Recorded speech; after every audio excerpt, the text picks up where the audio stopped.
तो हेलो बच्चों, तो welcome to Talent Science Hub YouTube channel. और मैं प्रदीप प्रजापति आप लोगों के सामने फिर से एक बार आया हूँ मॉड्यूलस फंक्शन के वीडियो लेक्चर नंबर 2 को लेकर। ओके, तो आज हम लोग लेक्चर नंबर 2 में हम लोग बात करेंगे। हम लोग ने लेक्चर नंबर 1 में बात की थी, हम लोग ने अपने लेक्चर को एंड किया था how to remove the mod को कैसे रिमूव करना है। तो उसी बात को आज कंटिन्यूएशन करेंगे, उसी चीज को, उसी टॉपिक को आज हम लोग कंटिन्यूएशन करेंगे, बट आज क्वेश्चन थोड़े डिफरेंट होंगे। ओके, तो बात करते हैं हम लोग कि मॉड को हटाना कैसे। अब मैं देता हूं कि तुम्हारे मॉड के अंदर क्वाड्रेटिक आ जाएगा। मॉड के अंदर क्वाड्रेटिक जस्ट लाइक कि समझिए एग्जांपल के थ्रू। एग्जांपल में लेता हूं आपके सामने mod x square minus 5x plus 6। Mod के अंदर x square minus 5x plus 6 ये आपको बस दे देना है। इक्वल टू क्या वैल्यू है मुझे नहीं पता, कुछ इक्वल टू वैल्यू नहीं दिया, मैंने बस बोला कि ये फंक्शन है, इसके अंदर मॉड बैठा हुआ है, इस मॉड को आपको हटाना है। अब जरा बताइए, अब आपको मैंने लास्ट लेक्चर में बोला था कि जब भी क्वाड्रेटिक आएगा तो क्वाड्रेटिक का पहले क्या निकालो, डी। क्या पता डी निकालने के बाद ये पता चले कि वो क्वाड्रेटिक तो हमेशा पॉजिटिव है। जैसे हम लोग ने लास्ट लेक्चर नंबर 1 में एक क्वेश्चन किया था एक्स स्क्वायर प्लस 1 का। ओके, उसमें आपको पता चले कि जो एक्स स्क्वायर प्लस 1 है तो ऑलवेज पॉजिटिव देगा, वहां पे दो केसेस बनाने की जरूरत ही नहीं है। क्या पता यहाँ पे भी क्वाड्रेटिक में ऐसा हो, मुझे नहीं पता। डी निकाल के देख लो ना, पता चल जाएगा आपको। तो सर इसका अगर मैं डी निकालूं, डी मतलब discriminant, okay, D for dog नहीं, डिस्क्रिमिनेंट, तो D is equal to B square minus 4 इसी होता है। बी की वैल्यू क्या दी है सर, माइनस 5 दी गई है, तो माइनस 5 का क्या करेंगे, स्क्वायर, माइनस 4 ए सी। सर कितना हो जाएगा आपका, देखिएगा ये हो जाएगा आपका 25 माइनस 24 आएगा आपका आंसर 1। तो डी की वैल्यू क्या आ रही है सर, 1 है। डी की वैल्यू आ रही है 1, ये आ रही है आपकी पॉजिटिव, ना कि नेगेटिव आ रही है। मतलब सर ये फैक्टराइजेबल क्वाड्रेटिक है। फैक्टराइजेबल मतलब जिसके फैक्टर एग्जिस्ट करेंगे। नॉन फैक्टराइजेबल होता है सर, तब प्रॉब्लम होती है, डी तब नेगेटिव आता है। लेकिन सर यहाँ पे डी पॉजिटिव है, मतलब इस क्वाड्रेटिक की वैल्यू पॉजिटिव भी हो सकती है, नेगेटिव भी हो सकती है और जीरो भी हो सकती है। जब डी आपका ग्रेटर देन जीरो आता है बेटा, तो ये बात याद रखिए, जब डी ग्रेटर देन जीरो आता है तो वहां पर उस क्वाड्रेटिक की वैल्यू पॉजिटिव भी आ सकती है, नेगेटिव भी आ सकती है, जीरो भी आ सकती है, आप कुछ बोल नहीं सकते। लेकिन जब डी नेगेटिव आता है, तो मैंने बताया कि जब डी नेगेटिव आता है, तो लास्ट लेक्चर में हम लोग की बात हुई है, जब डी नेगेटिव आता है तो पूरी कहानी डिपेंड करती है ए पर। ए अगर पॉजिटिव है तो आपका क्वाड्रेटिक हमेशा पॉजिटिव वैल्यू देगा, अगर ए आपका नेगेटिव है तो आपका क्वाड्रेटिक हमेशा नेगेटिव वैल्यू देगा। ओके, और इसको पूरी डिटेल की तरह समझना है तो आप जाइएगा लीनियर इनइक्वालिटी में, तो वहां पर हम लोग बहुत अच्छे से बात किया इस फैक्टर की, इस चीज की। ओके, चलिए, तो यहाँ पर डी पॉजिटिव है, मतलब आपका ये पॉजिटिव भी हो सकता है क्वाड्रेटिक, नेगेटिव भी हो सकता है, जीरो भी हो सकता है, तीनों हो सकता है। सर अब मतलब मुझे पता ही नहीं है ना कि अंदर वाला पॉजिटिव है कि नेगेटिव है या जीरो है, पता ही नहीं है मुझे कुछ। सर जब पता ही नहीं है तो आपको केसेस बनाने पड़ेंगे, तो मैंने बोला बना दो केस। सर यहाँ पे आपको पता चले कि दो केसेस बनेंगे। पहला केस आपका बनेगा कि सर अंदर वाला क्या आएगा, पॉजिटिव एज इट इज बाहर निकाल देगा। लेकिन कब निकालेगा सर बाहर, एज इट इज, जब मॉड को पता है कि वो जो अंदर वाला बैठा हुआ इंसान है x square minus 5x plus 6 should be greater than और इक्वल टू 0। और सर सेकेंड केस, सर अंदर वाला मॉड बाहर तो निकालेगा बट उसके आगे लगा देगा माइनस। कब लगाएगा माइनस, जब अंदर वाला नेगेटिव हो, जब अंदर वाला क्या हो, नेगेटिव है। क्या बात क्लियर हो गई? तो अब मैंने बोला सर इतना तो आपने बता दिया कि इसको ओपन करते वक्त क्या होगा, मॉड एज इट इज को बाहर निकालेगा और कब नेगेटिव लगा के भेजेगा। लेकिन मैंने बोला मुझे अब वो एक्स बताओ कि जब ये अंदर वाला पॉजिटिव है, और वो एक्स बताओ जब अंदर वाला नेगेटिव है, और वो भी एक्स बताओ जब अंदर वाला जीरो है। तीनों केस मुझे बताओ। तो चलो केसेस को सॉल्व करना शुरू करते हैं। तो मैंने बोला सर जब भी आपको पॉजिटिव एक्स की वैल्यूज पूछी जाए कि अंदर वाला कब पॉजिटिव है, अंदर वाला कब नेगेटिव है, अंदर वाला कब जीरो है, तो तीन केसेस अलग अलग बना। सर आपने बोला कि पहला केस कि अंदर वाले के बारे में पता करना है कि सर ये पॉजिटिव या फिर जीरो के बराबर कब है, पॉजिटिव या जीरो के बराबर कब है, मतलब जीरो से बड़ा या जीरो के बराबर। तो सर ये तो आपको क्वाड्रेटिक दिख रही है, आपको सॉल्व करने आता है। इसके फैक्टर करोगे तो आपको x माइनस 3 और x माइनस 2 मिलेंगे। अब ये लीनियर इनइक्वालिटी का पार्ट है, लीनियर इनइक्वालिटी का पार्ट है, तो आपको लीनियर इनइक्वालिटी बहुत अच्छे से सिखा दी गई है, तो कृपया करके जाके पहले वो देखिएगा। अब यहाँ बात करते हैं, सर इसके फैक्टर्स निकालूंगा तो आएगा सर 2 और 3। नंबर लाइन पे प्लॉट कर दिया सर आपने, माइनस इन्फिनिटी प्लस इन्फिनिटी, ये पॉजिटिव ये नेगेटिव ये पॉजिटिव, बराबर बात। जब ये हो गया तो हम लोग को क्या चाहिए, लेफ्ट साइड जो अपने को एक्स स्क्वायर माइनस ये पॉजिटिव चाहिए सर, पॉजिटिव चाहिए। पॉजिटिव कहाँ से कहाँ तक है सर, यहाँ से यहाँ तक है और यहाँ से यहाँ तक है। अब 2 और 3 को इंक्लूड करना है कि नहीं, इक्वालिटी लगी है तो देख लीजिएगा 2 को भी इंक्लूड करना है और 3 को भी करना है। तो x की वैल्यू क्या आ रही है सर, -∞ से 2 यूनियन 3 से लेके, मतलब सर ये इनमें से कोई भी x उठा कर रखो आप इस मॉड के अंदर वाले क्वाड्रेटिक में, तो ये क्वाड्रेटिक आपको हमेशा पॉजिटिव वैल्यू देगा। आप चेक भी कर सकते हो, अगर आपको चेक करना है तो सर 4 उठा के देख के रख दो, इधर 4 उठा लो रखो इधर, देखो 4 का स्क्वायर 16 माइनस 20 हो जाएगा, कितना हो गया 16 माइनस 20, 16 माइनस 20 कितना हो गया -4 प्लस 6 कितना हो गया 2, देख लो अंदर वाला पॉजिटिव हो गया। आप इस x का जो आंसर आया ना बेटा, अगर आपको कॉन्सेप्ट की क्लैरिटी करनी है ना बेटा, तो आपको जब आंसर निकलता है ना उसको मॉड के अंदर, मेरी बातों पे आंख बंद करके भरोसा मत करो, आपको अगर कॉन्सेप्ट की क्लैरिटी चाहिए तो आप क्या करें, आप बेटा उस जो आंसर है, मैं बोल रहा हूं कि अगर ऐसा होगा, आपने आंसर यहाँ पर रखा तो ऐसा होगा, तो आप तुरंत चेक कर लो कि ऐसा हो रहा है कि नहीं हो रहा है, तो अब आपको कॉन्सेप्ट की क्लैरिटी धीरे धीरे आने लगेगी। आंख बंद करके आप टीचर की बातों पे भरोसा करोगे ना कि ऐसा होगा होगा होगा, हाँ होगा, टीचर गलत नहीं बोल रहा है, बट चेक करना आपका काम। अगर आप चेक करोगे तो आपको कॉन्सेप्ट क्लैरिटी और अच्छी होगी, नहीं चेक करोगे तो वही भाई, हाँ सर ने बोला है तो होता है, बट कैसे होता है क्यों होता है पता नहीं, तो कॉन्सेप्ट की क्लैरिटी आपकी नहीं आएगा। ठीक है, चलो तो ये इस x की वैल्यू को आप मॉड इधर इस क्वाड्रेटिक में पुट करो, हमेशा वो मॉड के अंदर वाली चीज पॉजिटिव बना देगा। ठीक है, लेकिन सर 0 कहां पर देगा, 0 कब देगा सर, इक्वल टू 0 करेंगे तो 3 और 2 आएगा, 2 और 3 को यहां पर रख के देखना आपको आंसर क्या मिलेगा, 0 मिलेगा। ओके, 2 और 3 पर जहां पर हम लोग ने 2 और 3 को इंक्लूड किया सर, वो 0 देगा मुझे अंदर वाले। ठीक है, अब केस नंबर 2 सर, वो x पता करो जहां पर अंदर वाला नेगेटिव है, अंदर वाला नेगेटिव मतलब x² minus 5x plus 6 should be less than 0। अब इसको हम लोग ने फैक्टर किया था x minus 3 x minus 2 should be less than 0। Sir हम लोग ने इसको नंबर लाइन पे प्लॉट किया तो 2 3 यहाँ पर पॉजिटिव, यहाँ नेगेटिव, यहाँ पर पॉजिटिव है। सर नेगेटिव वाला जोन कौन सा है, ये वाला जोन है। सर इक्वालिटी लगी ही नहीं है यहाँ पर, मतलब ना तो 2 आने वाला है पिक्चर में, ना तो 3 आने वाला है, तो अपना फाइनल आंसर x की वैल्यू क्या होगी, 2 से लेके 3, बराबर है। हाँ, तो मतलब आप 2 से 3 के बीच का कोई भी नंबर ले लो, इस क्वाड्रेटिक को पुट करके देखो, अंदर वाला क्वाड्रेटिक हमेशा आपको क्या मिलेगा, नेगेटिव मिलेगा, हमेशा क्या मिलेगा, नेगेटिव। तो आपने तीनों केस पता कर दिए सर। अंदर वाला पॉजिटिव कब मिलेगा सर, जब आप -∞ से 2 के बीच का नंबर रख लो या फिर 3 से लेके इन्फिनिटी के बीच का नंबर रख लो, आपको पॉजिटिव मिलेगा। 0 कब मिलेगा सर, 2 और 3 रख के देख लो, 0 देगा। सर नेगेटिव कब मिलेगा, आप 2 से 3 के बीच का नंबर कोई भी रख के देखो, अंदर वाला क्वाड्रेटिक आपको क्या मिलेगा, हमेशा नेगेटिव। क्या बात समझ में आ गई? तो इस तरह से भी आपके पास क्वाड्रेटिक लिख के मैं मॉड के अंदर दे सकता हूं और आपको बोलूंगा कि मॉड हटाओ, how to remove the mod. तो इस तरह से मॉड को हम लोग हटाते हैं। ठीक है, नोट डाउन करिए। तो हम लोग अगले क्वेश्चन पे चलते हैं। तो बच्चों नेक्स्ट क्वेश्चन पे चलते हैं। बहुत ही अच्छा क्वेश्चन है, बहुत ही प्यारा क्वेश्चन है, मेरा तो फेवरेट है। बाकी उसने क्या दिया है, एक क्वाड्रेटिक दिया है और बोला है कि इस क्वाड्रेटिक की वैल्यू क्या है, 0 है। पूरे के ऊपर मॉड नहीं लगाया, अगर आप ध्यान से देखोगे सिर्फ जो बीच वाला टर्म बैठा है बेटा 5 के साथ, उसी के साथ जो x बैठा है उसके ऊपर मॉड लगा है, पूरे क्वाड्रेटिक है। इसके पहले वाले क्वेश्चन में क्या था, पूरे क्वाड्रेटिक के ऊपर मॉड लगा था और उस क्वाड्रेटिक की वैल्यू भी आपको नहीं दी गई। यहाँ पर क्या है कि सर पूरे क्वाड्रेटिक की वैल्यू दी है कि क्या आना चाहिए, 0। सर वो x बताओ जहां पर इस क्वाड्रेटिक की वैल्यू क्या आनी चाहिए, 0। तो देखो मैंने क्या बोला कि किसी भी इक्वेशन में अगर आपको मॉड बैठा हुआ दिख गया तो पहला आपका काम होता है उस इक्वेशन को सॉल्व करने से पहले आपका काम होगा कि सर मॉड हटाओ।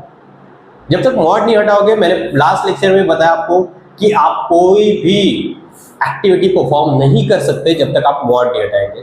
जब तक आप चाहे डिफरेंशिएशन करो, इंटीग्रेशन करो, आप लिमिट के क्वेश्चन सॉल्व करो, कंटिन्यूटी करो, डिफरेंशिएबिलिटी करो, क्वाड्रेटिक सॉल्व करो, सीक्वेंस सीरीज सॉल्व करो, कुछ भी करो, जब तक आपको मॉड दिखा और मॉड को आप रिमूव नहीं करते उस इक्वेशन में से, उस पार्ट में से, तब तक आप आंसर तक नहीं पहुंच पाएंगे। तो यहाँ पर भी क्वाड्रेटिक आपको दिखा, तो पहला आपका धर्म है कि सर आप क्या करेंगे, इस मॉड को हटाएंगे। अब मॉड के अंदर कौन बैठा है सर, x बैठा है, पूरा क्वाड्रेटिक नहीं बैठा, सिर्फ मॉड के अंदर कौन बैठा है, x। तो सर पहला केस, अब मुझे पता ही नहीं है x के बारे में कि वो पॉजिटिव है कि नेगेटिव, मुझे पता ही नहीं। तो सर मुझे क्या करना पड़ेंगे, 2 केसेस लेके सॉल्व करने पड़ेंगे। तो case number 1, sir case number 1 वो कि तुम्हारा x पॉजिटिव भी हो सकता है और 0 भी हो सकता है, कुछ भी हो सकता है, मेरे को नहीं पता। ठीक है, ये पहला केस। और केस नंबर 2 क्या है सर आपका, कि सर जो x बैठा है वो क्या होगा, नेगेटिव। हो सकता ऑब्वियस। चलिए अब मैं बोलता हूँ कि सर अगर x की वैल्यू पॉजिटिव है तो ये क्वाड्रेटिक कैसे दिखने लगेगी, ये मॉड हटेगा तो कैसे हटेगा। सर आपने बोला कि पहला केस ले रहे कि ये x पॉजिटिव है, सर पॉजिटिव तो ये मॉड, तो इसको एज इट इज बाहर निकाल देना। हाँ सर। अब इस क्वाड्रेटिक को जरा सॉल्व करो तो आपको क्या मिलेगा, x minus 3 x minus 2 is equal to 0। तो x की वैल्यू क्या आ रही है सर, एक x की वैल्यू आपको आ रही है 2 और एक x की वैल्यू आ रही है आपकी 3, यही वैल्यूज आ रही है। नेक्स्ट सर अगर आपने बोला कि ये जो x बैठा है वो निगेटिव है ना, अगर मॉड को पता चला कि जो x बैठा है वो निगेटिव है तो वो बाहर निकालेगा, लेकिन क्या लगा के भेजेगा, minus. Okay, plus 6 equal to 0। अब क्या हो जाएगा बेटा, देखो X square minus minus plus 5x plus 6 बराबर। अब मैंने बोला इसका फैक्टर करोगे तो क्या आएगा, एक आएगा x प्लस 3 आएगा और एक आएगा x प्लस 2 आएगा इक्वल टू 0। सर क्या हो गया, एक जगह से x की वैल्यू आ रही है माइनस 3 और एक जगह से आपकी x की वैल्यू आ रही है माइनस। तो सर आपको पता चल गया कि इस क्वाड्रेटिक के, आप देख रहे हैं आपको क्वाड्रेटिक के सिर्फ बोले जाते थे कि 2 ही सॉल्यूशन होंगे, आपको क्वाड्रेटिक के बोले जाते थे 2 ही सॉल्यूशन होंगे, लेकिन सर यहाँ पे तो 4 आ गए। क्यों सर, क्योंकि मॉड 2 केसेस अलग अलग और बना रहा है। तो एक क्वाड्रेटिक यहाँ से जिसके 2 रूट्स आए, एक क्वाड्रेटिक यहाँ से जिसके 2 रूट आए, टोटल मिला के कितने रूट्स हो गए, 4। समझ में आएगा। तो मॉड इतना इंपॉर्टेंट है, जब तक आप मॉड को रिमूव नहीं करोगे तब तक आपको आंसर मिलेंगे। तो ये चारों आपके आंसर है, 2, 3, -2 और -1, ये 4 आंसर है आपके इस क्वेश्चन। क्या आपको बातें समझ में आ गई? तो इसको नोट डाउन करें, फिर हम लोग आगे चलते हैं। अब हम लोग नेक्स्ट अपने पार्ट पर चलते हैं। देखो हाउ टू रिमूव मॉड, ये मैंने आपको करवा दिया, जितने भी पॉसिबल क्वेश्चन थे मैंने आपको करवा दिया। अब बात आती है सर कि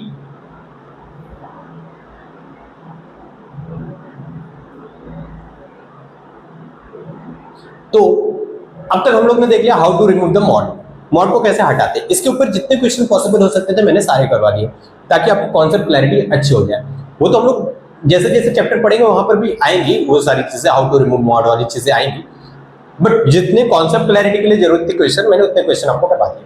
अब बात आती है सर अगर मॉड्यूलस इक्वेशन दे दी, अब सर ये मॉड्यूलस इक्वेशन क्या होता है, तो पहले बात को समझते हैं। मॉड्यूलस इक्वेशन होता क्या है सर, मॉड के अंदर ना मैं आपको एक वेरिएबल दे दूंगा, जस्ट लाइक एक x दे दिया और इक्वल टू मैं इस मॉड x की वैल्यू दे दूंगा आपको, 5, 3, 2, 1 कुछ दे दूंगा और मैं बोलूंगा उस x की वैल्यू बताओ।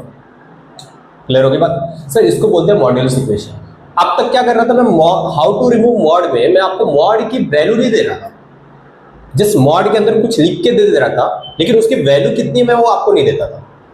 लेकिन अब मॉड्यूलस इक्वेशन में क्या होगा, मॉड के अंदर एक वेरिएबल तो बैठा के रखूंगा मैं, लेकिन उस मॉड की वैल्यू मैं आपको दे दूंगा कि इस मॉड की वैल्यू ये है।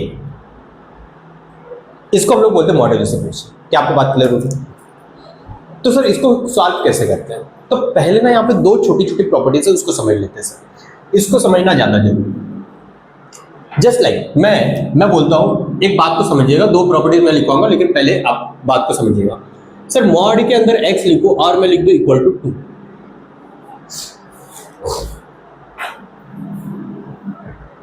मॉड के अंदर मैं यहां पर लिखता हूं, मॉड के अंदर x इक्वल टू। सर इसको जरा अपनी भाषा में ना डिकोड करिए। मॉड x की वैल्यू क्या चाहिए मुझे, 2। तो बेसिकली वो आपको क्या पूछ रहा है, ऐसी x की वैल्यूज बताओ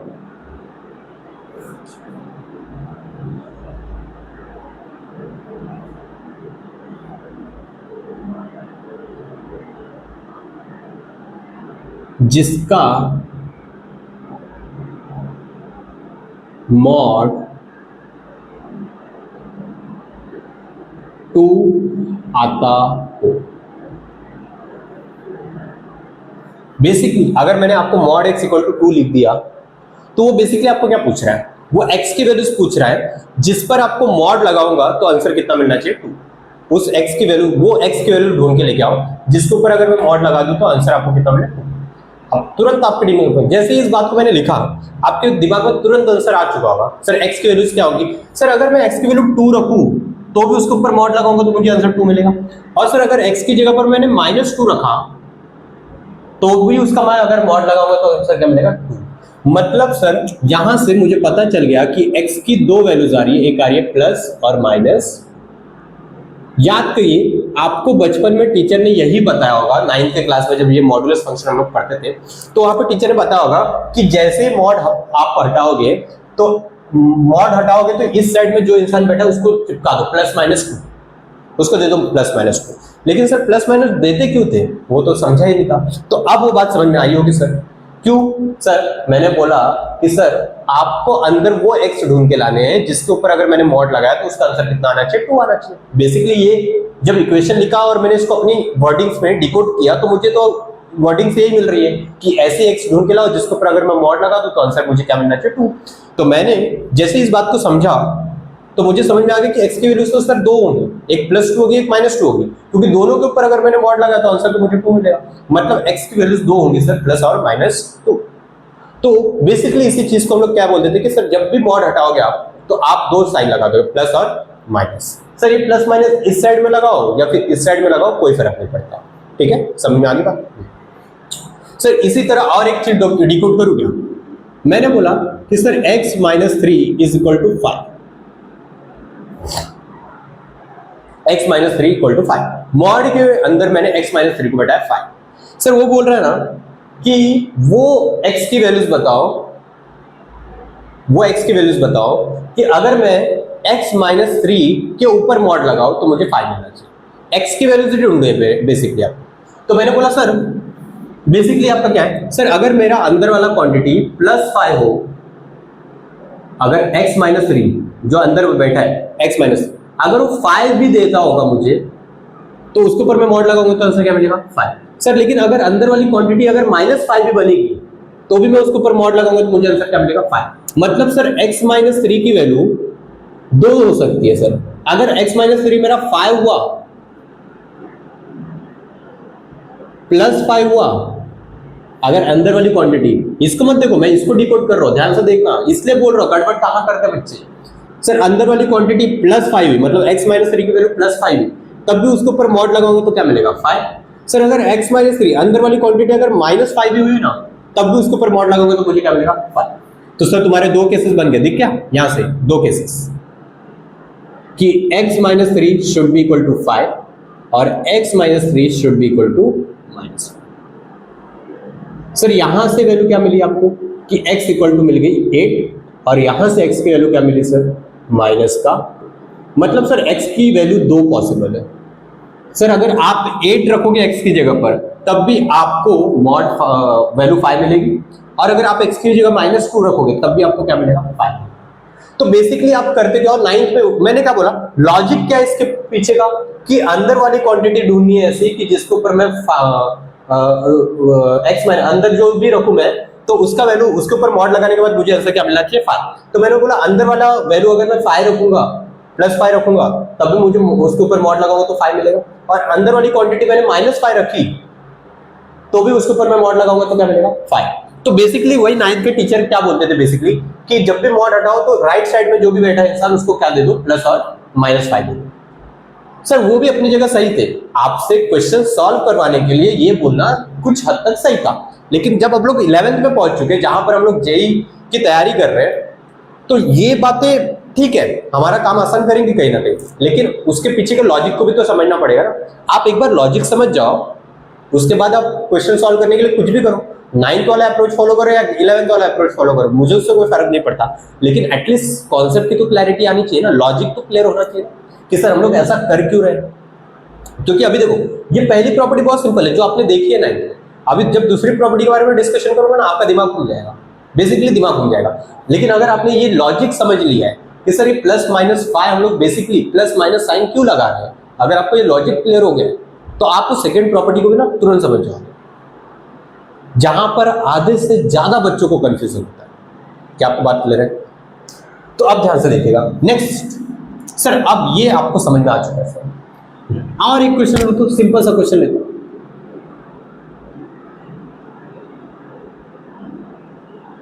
सही, ये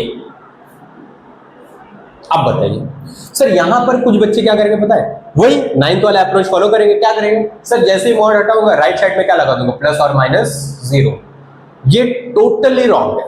क्यों रॉन्ग है आप समझते हो, क्योंकि सर मैंने क्या बोला कि अंदर वाला क्या हो जाए कि सर उसके ऊपर मॉड लगाओगे तो 0 आना चाहिए। सर अंदर वाला अगर 0 हो गया, ओके, अंदर वाला अगर 0 हो गया तो उसके ऊपर मॉड लगाऊंगा तो आंसर क्या हो जाता है 0। सर ऐसा है कि अंदर वाला +0 हुआ तो भी आपका 0 देगा, अंदर वाला -0 हुआ तो भी 0 देगा। सर 0 तो पॉजिटिव नेगेटिव का डिस्कशन ही नहीं बनता, बराबर है। सर अंदर वाले की वैल्यू क्या रखो कि आंसर 0 मिल जाए, तो मैंने बोला सर अंदर वाले की वैल्यू आप क्या रख दो, 0 रख दो, तो उसके ऊपर अगर मैं मॉड लगाऊंगा तो क्या आंसर मिलेगा। सर +0 रखूं कि -0 रखूं, अरे ये तो मुद्दा ही नहीं है डिस्कशन का, क्योंकि 0 मॉड के अंदर अगर 0 पता चलता है तो मॉड तो उसको ऐसे ही छोड़ता है। लेक्चर नंबर 1 में बात हुई है, ये बात तो आपको क्लियर है। हाँ, तो यहां से x की वैल्यू निकाल लो ना, तो यहां पे आपको प्लस माइनस नहीं लगाना है, 0 के केस में आपको प्लस माइनस नहीं लगाना है, ये बात याद रखिएगा, क्योंकि 0 के केस में कहां से प्लस माइनस का डिस्कशन निकल के आता है, अंदर वाला 0 बन जाएगा तो आपको आंसर 0 मिल जाएगा, प्लस माइनस का तो डिस्कशन ही नहीं होता इसमें। ओके, तो यहां से x की वैल्यू क्या निकल के आ रही है सर, x की वैल्यू निकल के आ रही है 7/2। तो यहां पर 0 के केस में 2 केसेस नहीं बनेंगे, एक ही केस में अपना काम। क्लियर हो गई बात। तो इसी से रिलेटेड, ये सारी चीजों से रिलेटेड एक प्रॉपर्टी है, प्रॉपर्टी नंबर 1 जो अब मैं लिखने जा रहा हूं। प्रॉपर्टी नंबर 1 क्या सर, प्रॉपर्टी नंबर 1 कि मॉड x इक्वल टू, अगर मैं अल्फा लिख के दे रहा हूं तो अल्फा की x की वैल्यूज क्या होंगी सर, x की वैल्यूज होंगी प्लस और माइनस। सर x की जगह मैं प्लस अल्फा रखूं या x की जगह मैं माइनस अल्फा रखूं, मुझे आंसर तो क्या मिलने वाला है, अल्फा। क्या बात सुनो, तो जैसे ही मॉड हटा लोगे तो क्या लगा दोगे, प्लस और माइनस लगा दोगे। लेकिन सर ये प्लस माइनस लगाने का लॉजिक आपको क्लियर होना चाहिए, क्यों हम लोग प्लस माइनस लाते हैं, क्या आपको ये बात क्लियर। तो ये प्रॉपर्टी नंबर 1 आप इतना लिखिए, नोट डाउन कर लीजिए, फिर हम लोग प्रॉपर्टी नंबर 2 पर लोग चलते प्रॉपर्टी नंबर 2 पर। लेकिन मैंने बोला ना पहले एग्जांपल से आपको समझाऊंगा उस चीज को, फिर प्रॉपर्टी लिखूंगा, तब आपको ज्यादा बेटर वे में समझ में आएगा। ठीक है, तो हम लोग पहले समझते हैं एग्जांपल से। जस्ट लाइक मैं एक एग्जांपल लेता हूं, मॉड के अंदर मैंने लिखा x - 3 is equal to mod के अंदर लिखा 2। अब यहीं पर दिमाग बच्चों का घूम जाता है। बच्चे क्या करते हैं, बच्चे बोलते हैं सर इस साइड भी मॉड लगा है तो इसका आंसर हम लोग लिख देंगे, सर इसका आंसर तो पॉजिटिव ही आएगा। नहीं तो बच्चे क्या करते हैं, 9th में टीचर ने क्या बताया, मॉड हटेगा तो प्लस माइनस लगा दो। बच्चा क्या करता है मैं बताता हूं आपको, इधर से मॉड हटाया उसने क्या लगा दिया, प्लस और माइनस। सर इधर भी मॉड है ना, मॉड हटाया तो क्या आ गया, प्लस और माइनस। सर ये प्लस माइनस, ये प्लस माइनस कैंसिल। बच्चा यही करता है क्योंकि बच्चे ने लॉजिक ही नहीं समझा ना, प्रॉपर्टीज की लॉजिक ही नहीं समझा। जो प्रॉपर्टी नंबर 1 बताया मैंने, अगर आपको उसका लॉजिक क्लियर होगा तो आप प्रॉपर्टी नंबर 2, पहली प्रॉपर्टी में क्या था सर, एक ही साइड मॉड था, दूसरे साइड मॉड नहीं था, एक ही साइड मॉड था, दूसरे साइड मॉड नहीं था। यहां पर क्या हुआ, इस इक्वेशन में, इस मॉड्यूलस इक्वेशन में दोनों साइड मॉड आ गया सर। जब दोनों साइड मॉड आता है ना बेटा, तो प्रॉब्लम सॉल्विंग शुरू हो जाती है बच्चों को। अब बच्चा करे तो करे क्या इसमें, क्योंकि उसको तो लॉजिक क्लियर है ही। तो बेसिकली मुझे बात बताना कि सर इस साइड में पॉजिटिव नंबर आपको मिलने वाला है। ओके, तो बेसिकली अगर मैं देखूं तो सर इसको क्या मैं ऐसे लिख दूं, कोई गड़बड़ है क्या इसमें, कोई गड़बड़ है, नहीं सर कोई गड़बड़ नहीं। मॉड 2 का आंसर तो 2 ही मिलने वाला है, पॉजिटिव मिलने वाला है सर। लेकिन उसने बोला कि सर ये अंदर बैठे हुए इंसान का क्या वैल्यू रखो कि ये +2 मुझे दे, +2 दे मुझे। तो सर आपने बोला कि सर अंदर आप +2 रखो या फिर -2 रखो, आपको आंसर वही मिलने वाला। क्या यहां से फिर 2 केसेस बन गए आपके कि x - 3 शुड बी पॉजिटिव +2 और x - 3 आपका -2 के बराबर होना चाहिए। सर 2 वैल्यूज मिल गई, यहां से x की वैल्यूज मिल गई 5 और एक x की वैल्यूज मिल गई आपको +1।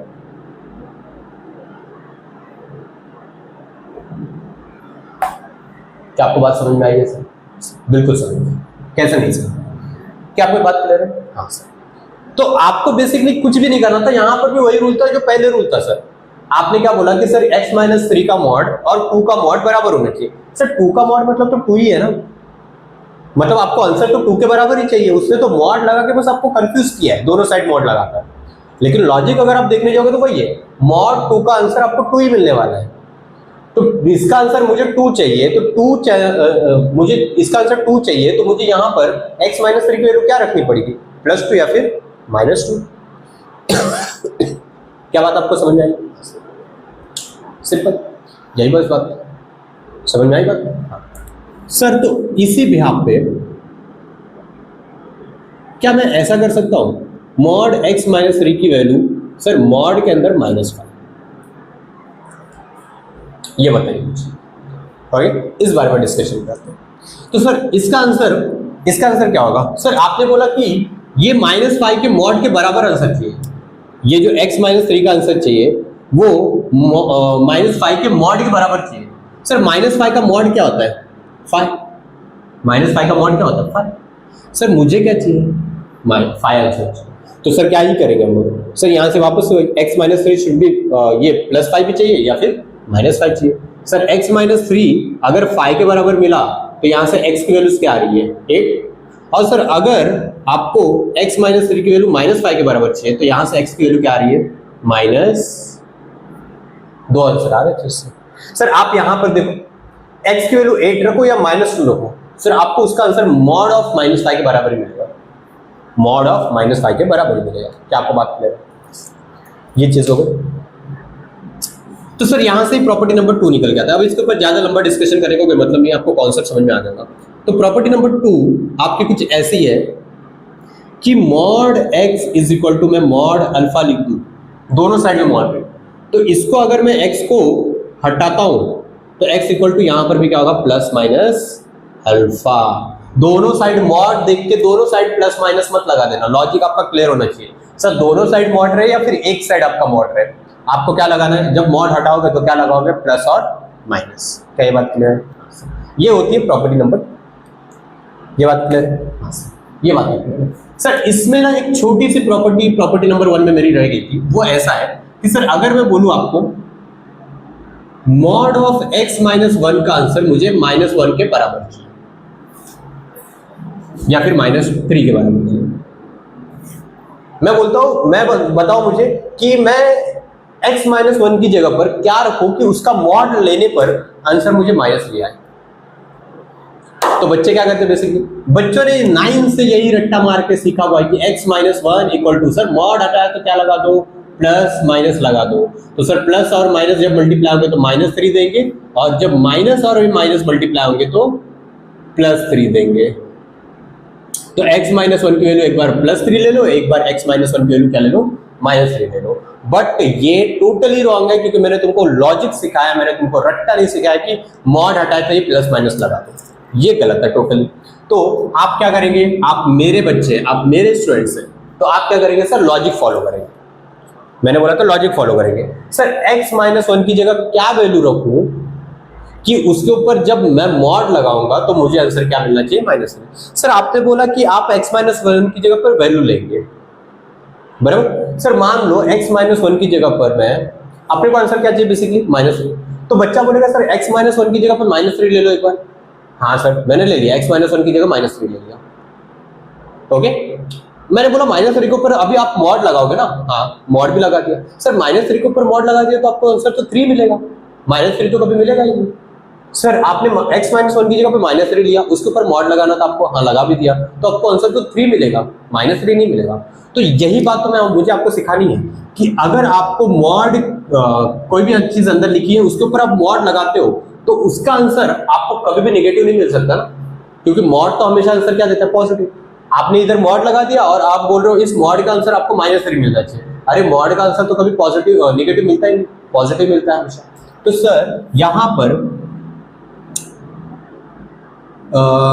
x माइनस 1 की वैल्यू कुछ भी नहीं हो सकती, बिलोंग्स टू 5। यहां पर x आपको कुछ, आप x माइनस 1 की वैल्यू कुछ रख ही नहीं सकते, तो x की वैल्यू भी कुछ नहीं रख सकते। क्यों सर, ऐसा क्यों हो रहा है? क्योंकि मॉड की वैल्यू हमेशा पॉजिटिव होती है,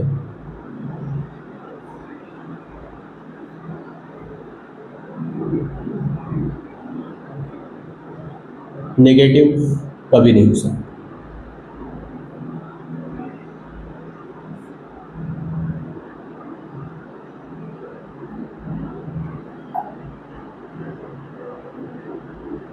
नेगेटिव कभी नहीं हो सकता। तो अगर मैंने आपको मॉड इक्वल टू कुछ समथिंग लिख के दिया है तो पहले आप श्योर रहिए कि उस साइड में आपका क्या होना चाहिए, पॉजिटिव, तभी आप आंसर निकाल सकते हो, नहीं तो नहीं निकाल सकते। नेगेटिव दिख गया तो सर नहीं हो सकता, जीरो हुआ तो ठीक है, जीरो का भी आंसर आपको मिल जाए, लेकिन नेगेटिव नहीं होना चाहिए sir. Mod equal to something कुछ लिखा है तो ऑब्वियसली वो समथिंग जो होगा वो आपका क्या होना चाहिए, पॉजिटिव। ओके, समझ में आ गई बात मैं क्या बोला, ये बात तो समझ। तो यही प्रॉपर्टी नंबर 1 और प्रॉपर्टी नंबर 2 है, और ये एक प्रॉपर्टी की तरह आप ट्रीट कर सकते हो कि मॉड इक्वल टू समथिंग कुछ मैंने लिखा है तो वो समथिंग हमेशा मेरा क्या होना चाहिए, जीरो या पॉजिटिव होना चाहिए। ओके, ये बात मैं लिख के दे देता हूँ, इसी को प्रॉपर्टी नंबर 3 बना देता हूँ मैं, प्रॉपर्टी नंबर 3 इसी बात को कि सर अगर आप मॉड इक्वल टू कुछ समथिंग लिखे हो तो ये जो समथिंग है, ये जो समथिंग है आपका, this should be, this something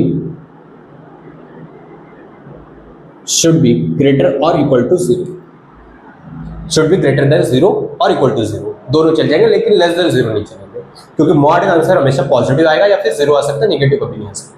क्या बात क्लियर है? तो आप इतनी चीजों को नोट डाउन करिए। तो आज के लेक्चर के लिए हम लोग बंद करते हैं, लेक्चर नंबर 1, लेक्चर नंबर 2 आप कृपया करके रिवाइज करिए, तो हम लोग अगले लेक्चर में जब मिलेंगे तो हम लोग आगे की बात और भी करेंगे।